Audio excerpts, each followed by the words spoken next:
So point 7.3, on Friday, you were investigating intersecting lines through a circle.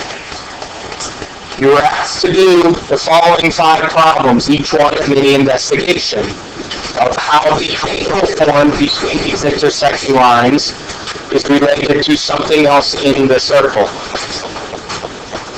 So we're going to go through each mini investigation and conclude with the conjecture. The first one is intersecting tangents conjecture. Alright, so in the first one, we know that a radius intersects a tangent at a right angle. And when you have a quadrilateral, the angles must add up to 360, so we get angle Q to be 140 degrees. That's the central angle that corresponds to arc AB, which is measured x. So x equals 140 degrees. Okay, so up here we have a right angle, we have a quadrilateral, so 20 plus 90 plus 90 is 200. That leaves us with 160 for that central angle, so y is 160. So again, PAQ is a right angle, PDQ is a right angle. Add up 90 and 90 and 120 to get 300. That leaves us with 60 left for Z.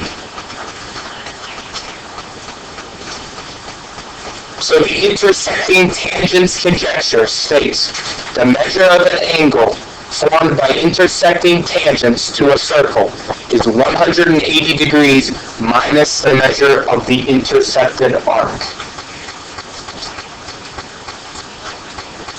And just a quick note, it's important that you understand what they mean by the intersected arc. This is the angle formed by the 2 intersecting tangents. This arc AB is the intersected arc. Angle formed by the intersecting tangents, intersected arc. Angle formed by the intersecting tangents, intersected arc. So next we take a look at the intersecting tangent and chord conjecture. So we started with OB and OA are both radii, so we know they're congruent, right? OB being a radius, it's intersecting line BC, which is a tangent, so angle OBC is a right angle. We know that angle O is 130 degrees because its intersected arc is 130 degrees. We know that the base angles of an isosceles triangle are congruent, so angle OAB and OBA would each measure 25 degrees. And so if we do 90 minus 25, we get angle ABC, which is x, to equal 65 degrees. So again, we have, in the second ones, we have 2 radii that are congruent, making an isosceles triangle. If angle O is 80, then angle OBA has to be 50.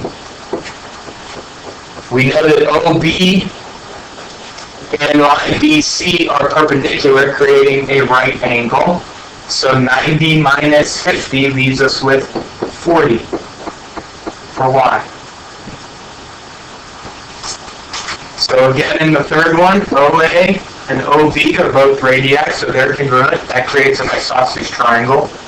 OB is perpendicular to BC, creating a right angle. The angle is marked 74 degrees, so that means angle OBA is 16. OAB is 16. Those add up to 32. That leaves 148 for angle O, which is central angle to Z, 148. So the intersecting tangent and chord conjecture states the measure of the angle formed by the intersection of a tangent and a chord at the point of tangency is half the measure of the intercepted arc. Once again, important to know the intercepted arc, right? We're talking about This angle right here, the x, the intercepted arc, is arc AB. Here we were talking about the angle marked y. The intercepted arc is arc AB. And here we were talking about a measure of 74 degrees, that angle, the intercepted arc is arc AB. So inside angle AGN is half of 80, or 40. Inside angle LNG is half of arc LG, which is 60, so that's 30. The angle marked X is an exterior angle to triangle NEG, so it's equal to the sum of the two remote interior angles, which would be 70. And there we found the three angles that we wanted. So applying the same process, in the second one, angle LNG would be 92 because it's half of 184. Angle NGA would be 50 because it's half of its intercepted arc. And the angle marked Y would be the sum of 92 and 50, or 142.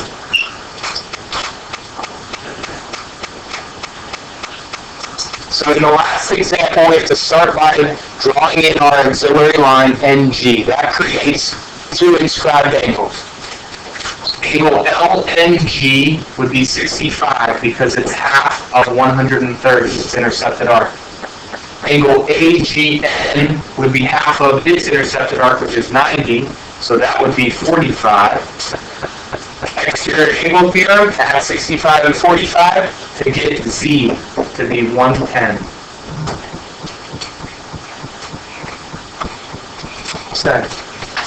So the intersecting chords conjecture says the measure of an angle formed by two intersecting chords is 1/2 the sum, or the average, of the intersecting arc measures.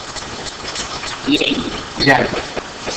Alright, so angle SAN would equal 37.5 because it is half of its intercepted arc, which is 75. Angle ASC would be 17.5 because it's half of its intercepted arc, which is 35. Now this angle marked A is an exterior angle to the triangle. So S plus X would equal A, or you could say A minus S would equal X. So 37.5 minus 17.5 would leave you with 20 degrees.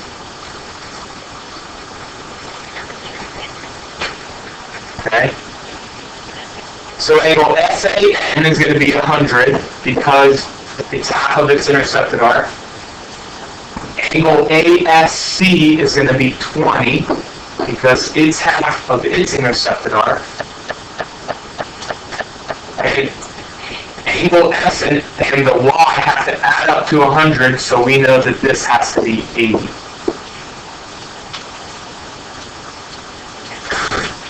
So angle SAN is going to be half of 147, which is 73.5. Angle ASC is going to be half of 25, which is 12.5. And then subtract 73.5 minus 12.5 and get 61 for Z.